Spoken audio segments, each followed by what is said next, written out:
Students, yesterday I was telling on environment. I was discussing on environment, पर्यावरण.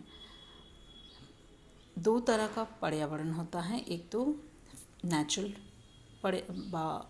Environment और प्राकृतिक पर्यावरण, और दूसरा है कल्चरल एनवायरनमेंट और मैन मेड एनवायरनमेंट और सांस्कृतिक पर्यावरण. तो पर्यावरण का सामान्य अर्थ भौतिक परिवेश से है जो पृथ्वी के जीव जगत को आवृत किए हुए हैं तथा जिसके प्रभाव से पृथ्वी तल पर जीवन स्पंदित होता है. भौगोलिक अध्ययन में पर्यावरण की अवधारणा अति व्यापक है. भौगोलिक अध्ययन में पर्यावरण की अवधारणा अति प्रयोजनीय है. पर्यावरण की अगर संरचनात्मक विशेषताओं की हम देखें, पर्यावरण की रचना दो प्रधान संघटकों से हुई है. एक तो है अजैव व फिजिकल और एबायोटिक कंपोनेंट्स, दूसरा है बायोटिक कंपोनेंट्स व जैव संघटक. अजैव तत्व समूह व एबायोटिक कंपोनेंट्स कौन कौन सी है? जलवायुविक कारक व क्लाइमेटिक जो कंडीशंस है, लाइक सूर्य की प्रकाश, इंसोलेशन, तापमान, वायुदाब, हवा, एयर, रेनफॉल, ह्यूमिडिटी व आर्द्रता, वायुमंडलीय गैसेस. स्थलजात कारक जैसे उच्चावच, रिलीफ व ढाल, स्लोप्स, माउंटेन्स की दिशाएं इत्यादि. थर्ड है जलस्रोत व जैसे वाटर रिसोर्सेज, सागर हैं, नदी हैं, झील है व अंडरग्राउंड वाटर व भूमिगत जल. सॉइल व मृदा की स्वरूप, उसकी स्ट्रक्चर, मृदा में कितनी पानी है, मृदा जल व मृदा में कितनी वायु व एयर है, मिट्टी में कितनी एयर है, ये सभी. नेक्स्ट है खनिज एवं चट्टानें, रॉक्स एंड मिनरल्स.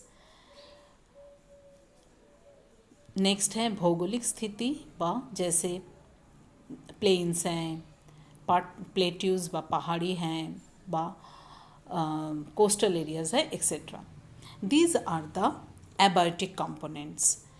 अगर हम बात करें बायोटिक कंपोनेंट्स तो उसमें दो डिवीजन हैं. एक तो है वनस्पतियाँ व नेचुरल वेजिटेशन, दूसरा है जीव जंतु व एनिमल्स. भौतिक पर्यावरण में भौतिक जो तत्वों का एक संश्लिष्ट समूह है जो दृश्य भी हो सकते हैं, अदृश्य तत्व भी से भी संगठित है. भौतिक पर्यावरण अपार शक्ति का भंडार है. इसमें अपार शक्ति है. क्या क्या है इसमें? वायु शक्ति है, जल शक्ति है, गुरुत्व शक्ति है, विवर्तनिक शक्ति है जो हमेशा पर्यावरणीय व्यवस्था में परिवर्तित करते रहती है और जिसका प्रभाव भी जीवों पर व मनुष्य पर पड़ती है. पर्यावरण में विशिष्ट भौतिक प्रक्रिया कार्यरत है. जैसे एक एग्जाम्पल अगर दें, जैसे एक इकोसिस्टम, ये एक भौतिक प्रक्रिया है. ये प्रक्रिया हमेशा कोई ना कोई भौतिक प्रक्रिया कार्यरत रहते हैं.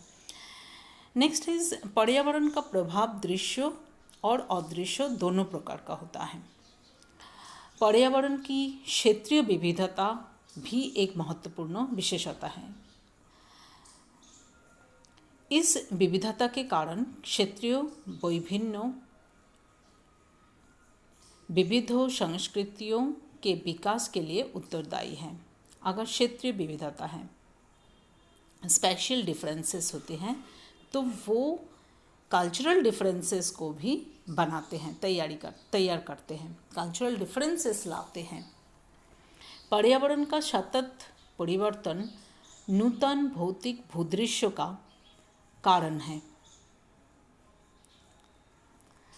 पर्यावरण भौतिक संसाधनों का भंडार है. जैसे पर्यावरण में ही हमें मिट्टी व सॉइल मिलते हैं, मिनरल्स मिलते हैं, वाटर मिलते हैं, जल मिलते हैं, वनस्पति व नेचुरल वेजिटेशन मिलते हैं, अलग अलग जीव जंतु हमें मिलते हैं और स्वयं मनुष्य भी प्राकृतिक संसाधन के अंतर्गत हैं. प्राकृतिक आवास निर्मित करना पर्यावरण की सबसे बड़ी विशेषता है, एक हैबिटेट बनाते हैं। इन विशेषताओं से युक्त पर्यावरण से अंतर प्रक्रिया कर मानव अपनी क्षमता, आवश्यकता और तकनीकी विकास के आधार पर सांस्कृतिक भूदृश्य की रचना करता है, जो इसकी श्रेष्ठता का प्रमाण है। तो सांस्कृतिक एक परिवेश मनुष्य तैयार करते हैं। तो ये कल्चरल एनवायरनमेंट है वो मनुष्य द्वारा तैयार होता है। सांस्कृतिक वातावरण के 3 पक्ष महत्वपूर्ण होते हैं, जैसे शक्ति व फोर्स, प्रोसेसेस एंड एलिमेंट्स। ये मैंने पहले डिस्कशन में बताई थी। जो कल्चरल एनवायरनमेंट का भी एक फोर्सेस हैं, प्रोसेसेस हैं, एलिमेंट्स हैं, शक्ति, प्रक्रिया और तत्व। जनसंख्या अपनी शक्ति और सामर्थ्य से सांस्कृतिक भूदृश्य की रचना करती है। उसकी सांस्कृतिक तो जो पॉपुलेशन डिस्ट्रीब्यूशन व पॉपुलेशन डेंसिटी व पॉपुलेशन ही है इसकी शक्ति। और इसकी प्रक्रियाएं क्या क्या हैं, जैसे मैंने पहले भी कहा हूँ, इस प्रक्रिया है लाइक न्यूट्रिशन व पोषण, पुनरुत्पादन व रिप्रोडक्शन, सामूहिकरण व एग्लोमरेशन, डोमिनेंस प्रभुत्व व माइग्रेशन, एक जगह से दूसरी जगह प्रवास करना व माइग्रेट करना, माइग्रेशन, एकोमोडेशन व समावेश होना, पृथककरण व सेग्रीगेशन करना व स्पेशलाइजेशन, विशेषीकरण करना। तो these are all processes in cultural environment. सांस्कृतिक परिवेश की तत्वों के अंतर्गत व एलिमेंट्स क्या हैं। एलिमेंट्स को अगर हम विचार करने जाएं तो सांस्कृतिक परिवेश की तत्वों का संगठित रूप सांस्कृतिक भूदृश्य कहलाता है। इसको भी वर्गीकृत किया जा सकता है। पहला, आधारी प्रतीक रूप व भोजन, वस्त्र, आवास, व्यावसायिक प्रतिरूप, प्राथमिक आर्थिक कर्म व प्राइमरी एक्टिविटी, इकोनॉमिक एक्टिविटी, द्वितीय कर्म व सेकेंडरी इकोनॉमिक एक्टिविटी व तृतीय कर्म व सेवा व टर्शियरी एक्टिविटीज़।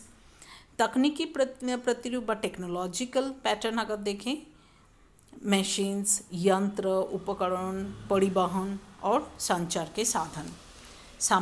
फोर्थ इज सामाजिक संगठन, सामाजिक संस्थाएं, सामाजिक मान्यताएं एवं प्रथाएं, सामाजिक विभेद, परिवार और जीवन शैली।